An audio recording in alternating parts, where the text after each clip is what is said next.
정부가 다시 확산세로 돌아선 코로나19 사태에 따른 경제적 타격을 줄이기 위해 총력전에 들어갔습니다. 정부는 문재인 대통령과의 재계 간담회에서 나온 의견을 적극 수렴해 물류와 통관, 금융을 막내한 종합대책을 내놨습니다. 3조 1천억 원의 무역금융도 추가 지원하기로 했습니다. 염현석 기자입니다.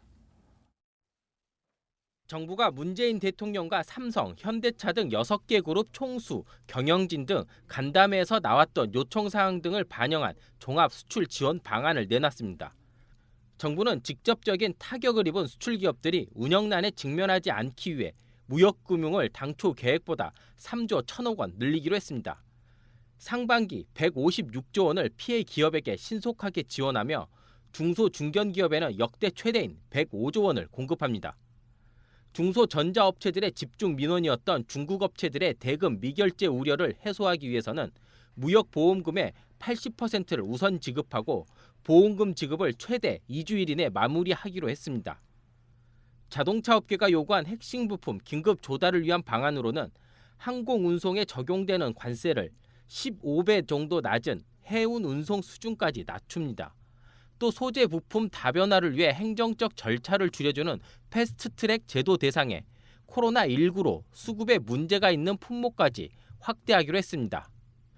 단기 대책 외에도 국내 부품 산업 활성화를 통해 글로벌 공급망에 문제가 생겼을 때 충격을 줄일 수 있는 중장기적 대책도 마련했습니다. 견고한 무역 구조를 구축하여 2030년 세계 수출 4대 강국 무역 이조불 시대를 만들어 나가겠습니다. 중소, 중견기업으로 수출 생태계 저변을 확대하고 신남방, 신북방 정책으로 해외 시장을 넓혀 나가는 노력을 가속화하겠습니다.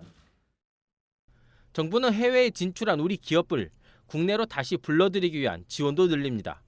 국내 유턴을 활성화하기 위해 인건비 등 고정비용을 줄일 수 있도록 인센티브를 제공하고 법인세 감면 등의 세제 혜택도 제공하기로 했습니다. 정부는 코로나19 사태가 어떻게 전개될지 모르는 상황에 맞춰 전 부처의 역량을 집중해 적극 대처하겠다고 강조했습니다. 머니투데이 방송 염현석입니다.